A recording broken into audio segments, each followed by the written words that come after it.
Palaisipan pa rin sa mga otoridad kung paanong nasawi ang lalaking natagpuang naaagnas na sa Carmen, Cebu. Para bigyan ng mukha ang balita, Mobile Journal, Kayla Makantan.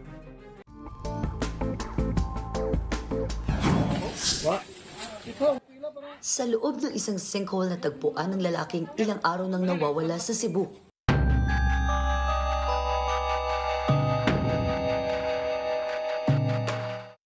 December 12, alas 6 ng umaga, tumambad sa mga residente ang bangkay ng isang lalaki sa Purok Mahogany, Barangay Sacon, Carmen, Cebu. Tulong-tulong ang rumesponding MDRRMO, BFP at PNP sa pagkuha. 1:30 ng hapon na nila nahango ang naaagnas na bangkay. Kinilala ang biktima ni si Alex Capuyan, 35 anyos na chainsaw operator. Sa investigasyon ng Carmen Municipal Police Station, December 7 pa huling nakausap ng kanyang kinakasama ang biktima. Ayon sa kanya, pumunta noon si Alex sa bahay ng kanyang ina at nakipag-inuman. Nakapagpaalam pa rin si Alex na pauwi bago nawala. Inaantay pa ang resulta ng autopsy sa biktima.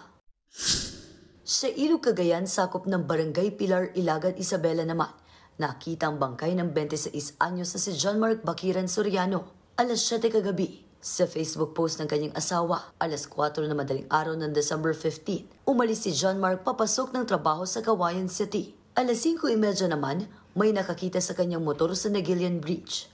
Naroon ang cellphone, susi at wallet, pero wala si John Mark. Patuloy pang investigasyon ng Ilagan City Police. Mobile Journal, Kayla Makantan, hatid ang mukha ng balita.